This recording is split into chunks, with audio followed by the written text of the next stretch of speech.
Hello friend, you are most welcome on our YouTube channel Zakir Abbas. दोस्तों, आज जो हम आपके लिए वीडियो लेकर आए हैं, आज की वीडियो में हम बात करने वाले हैं रिगार्डिंग टेक्निकल रेजिग्नेशन।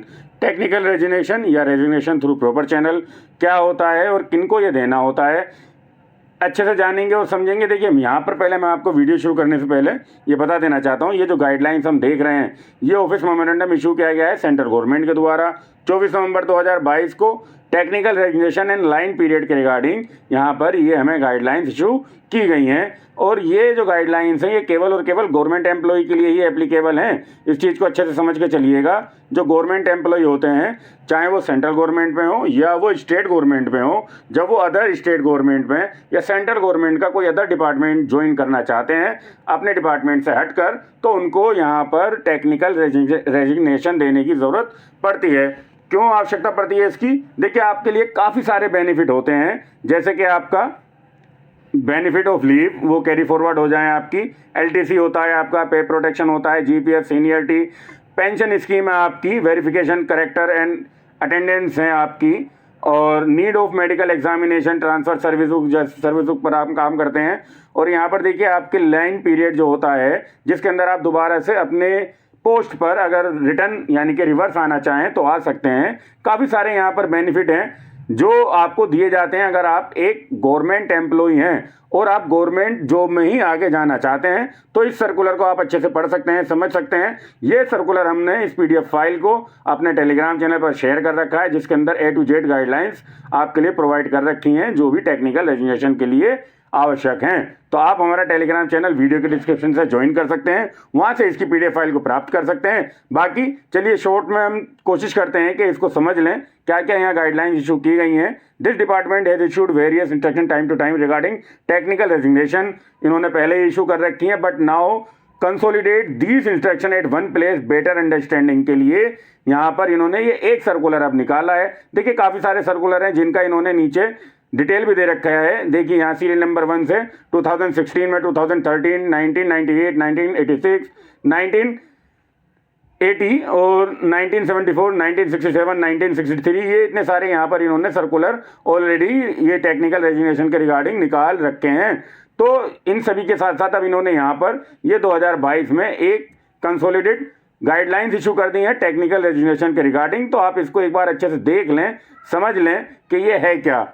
देखिए, सबसे पहले यहाँ पर लिखा हुआ है as per the Ministry of Finance OM number this ये डेट ये 1765 जो रेजिग्नेशन है is treated as technical formality where government servant has applied through proper channel. अब प्रॉपर चैनल के थ्रू आपने अप्लाई कैसे किया होगा? देखिए, जब आप ऑलरेडी वर्किंग हैं तो वर्किंग कैंडिडेट को जब भी किसी अदर जॉब के लिए अप्लाई करना होता है तो ऑलरेडी इसके लिए उन्हें NOC नॉन ऑब्जेक्शन सर्टिफिकेट लेना होता है अपने करंट डिपार्टमेंट से। अगर वो अलाउ कर देते हैं तो आप तभी इसमें अदर जॉब में फॉर्म फिल करिएगा, अदरवाइज आपका टेक्निकल रेजिग्नेशन नहीं माना जाएगा। समझ में आया? चलिए आगे बात कर लेते हैं। और ये क्या कह रहे हैं, और ये आगे कह रहे हैं अप्लाइड थ्रू प्रॉपर चैनल के थ्रू अप्लाई करो फॉर द सेम पोस्ट या अदर डिपार्टमेंट में on selection required to resign previous post administrative reason. Administrative reason के रिगार्डिंग आपको फिर ये जब आपका सिलेक्शन हो जाएगा तब आप यहाँ पर क्या करेंगे, रेजिग्नेशन दे सकते हैं। चाहे आपने टेक्निकल वर्ड देखिए अपने रेजिग्नेशन में यूज़ किया है या नहीं किया है, मगर आप NOC ले चुके थे और उसके बाद आप जब आपका सिलेक्शन हुआ है तब यहाँ रेजिग्नेशन दे रहे हैं तो आपको ट्रीट किया जाएगा टेक्निकल रेजिग्नेशन। और एक ये भी यहाँ पर कंडीशन होती है कि आपने जो जॉब ज्वाइन की है तो भाई आप उससे पहले अपना एग्ज़ाम दे चुके थे। एक पोस्ट आपने ज्वाइन कर लिया, उससे पहले दूसरा एग्ज़ाम दे रखा था, तो यहाँ पर आपका जब वो रिजल्ट आ जाए और जब आप ज्वाइन कर रहे होते हैं, देखिए eight the time of joining आपको इंटीमेशन लेटर देना होता है। ज्वाइनिंग के टाइम पर जब आपने ज्वाइनिंग की है तभी आप इंटीमेट कर दें अपने डिपार्टमेंट को कि हमने पहले ही एक एग्ज़ाम दे रखा है, जब भी उसका रिजल्ट आएगा तो हम यहाँ पे रेजिग्नेशन दे देंगे। और ये एडोक बेस पर अगर कोई एम्प्लॉई है या कॉन्ट्रैक्ट बेस पर, उनके लिए इसको टेक्निकल रेजिग्नेशन की ज़रूरत ही नहीं पड़ती। या प्राइवेट जॉब में है उनको कोई बेनिफिट नहीं दिया जाता है। प्राइवेट जॉब वाले और कॉन्ट्रैक्ट वालों के लिए ये सर्कुलर नहीं है। देखिए, अगर आप किसी प्राइवेट जॉब में हैं या आप कॉन्ट्रैक्ट जॉब में हैं तो ये आपके लिए टेक्निकल रेजिग्नेशन का कोई भी मतलब नहीं बनता है, केवल और केवल ये गवर्नमेंट एम्प्लॉय के लिए है। ठीक है, अब देखिए यहाँ पर क्या बेनिफिट हैं जो ये बात कर रहे हैं। This benefit is also एडमिनिस्ट्रेबल government servant who have applied before joining. अगर आपने पहले से ही ज्वाइन कर रखा है और आपका एप्लीकेशन अभी नहीं घुमा है थ्रू प्रॉपर चैनल, तो आपको ट्रीट किया जाएगा और सारे की सारी बेनिफिट आपको दिए जाएंगे। Government servant should intimate the detail of such applicant immediately the joining. जब ज्वाइनिंग हो रही है तभी आप बता दो जी हमने अदर एग्जाम दे रखा है, ठीक है, तो आपको ये सारे बेनिफिट मिल जाएंगे। मगर आपने ज्वाइन कर लिया और ये बात छुपा के रखी है तो आपको यहाँ पर प्रॉब्लम हो सकती है। ठीक है, अब यहाँ पर कहें the government servant at the time of resignation should specify make a request to indicate the resigning to take up another appointment under the government which he applied before joining government service. देखिए यहाँ पर जब आप resignation दे रहे हैं तो आपको ये मेंशन करना होगा, ठीक है, अदरवाइज फिर आपको ये बेनिफिट नहीं मिलने वाला है। अब अथॉरिटी जो हैं, जो आपकी अथॉरिटी हैं जहां से आप रेजिग्नेशन दे रहे हैं, accepting the resignation should satisfy itself that had have been service on the date application post mention by the employee his application would have been forwarded through proper channel. अब यहाँ पर जो आगे की कार्रवाई है आपकी अथॉरिटी के ऊपर डिपेंड करती है कि वो आपकी आगे के लिए एप्लीकेशन भेज दे। बेनिफिट की बात कर लेते हैं। बेनिफिट में आपको कैरी फॉरवर्ड लीव, आपकी जो भी हैं लीव हैं, सीसीएस हैं, सीसीएस लीव हो या सीसीएल लीव हो, इनको फॉरवर्ड कर दिया जाता है। ठीक है ना, अगर आपने यूटिलाइज नहीं की हैं तो इनको आगे आपकी जॉब में फॉरवर्ड कर दिया जाएगा। और अगर आपकी देखिए ईएल है, अर्निंग लीव है, तो ये बेटर होता है कि आप उनको कैश कर लें। देखिए एलटीसी के रिगार्डिंग जो रूल हैं, टर्म है, आप देख सकते हैं कि एलटीसी को भी फॉरवर्ड किया जाता है, अलग अलग लिस्ट की कंडीशन रहती हैं, इसको एक बार आप देख लीजिएगा।